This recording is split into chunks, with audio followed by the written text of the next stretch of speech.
Did you know there are actually lots of different ways that we can see sound? One of those ways is what we did the last time, which was to draw what we thought sound looked like. Do you remember that when I drew this picture of what the wind looked like where I was standing? So that's one way. Another way is to do a bit of an experiment. For this, if you want to do it yourself, what you need is a glass of water and a piece of white paper. What you want to do is set up the glass of water next to the piece of paper and then make sure that light is traveling through the glass of water onto the piece of paper so that you can see the reflection of the water on the paper. You can check to make sure that it's set up correctly by just tapping the side of the glass. When you do this, the water inside the glass will move and you'll see the reflection of the water moving on the piece of paper. You can also check it by tapping on the table or by stomping your foot on the ground, anything to make the water in the glass move.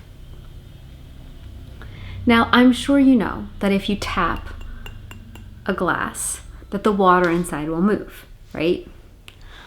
But did you also know that if you clap your hands next to the glass, that the water will move? Do you want to see?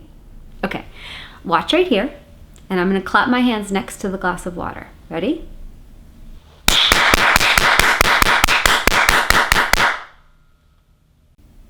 Did you see that?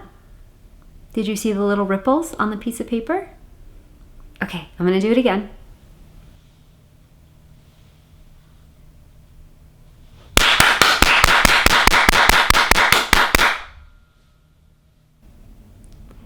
And now I'm going to try it with 2 spoons instead of with my hands.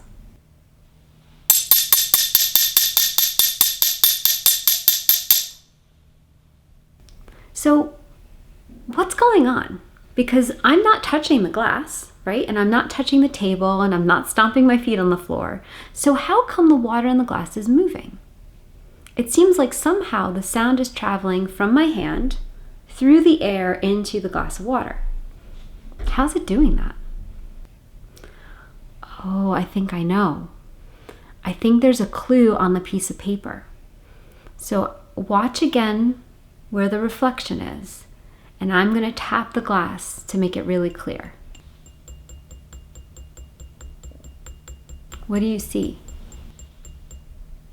I've been calling those ripples, but what do they actually look like? To me, they kind of look like waves. It turns out that the sound is traveling in waves through the air into the water, and it's causing the water to make waves, which we can then see on the piece of paper. Isn't that amazing? Sound travels in waves. Think about that. That means that every time you clap your hands, the sound is traveling in waves out. That's amazing. That means every time I sing, all that sound is coming out in waves. If you want to see it for yourself, it's really easy. Just grab a glass and a piece of paper and then make any sound next to the glass of water. You could clap your hands or tap 2 spoons together. You could sing next to the glass of water, anything, any noise at all. And when you do that, just watch the reflection and see if you can see the water moving. So now the next time you hear a sound, you can think about how you would draw it, and you can think about how the waves might look like as they're traveling through the air and hitting your ear.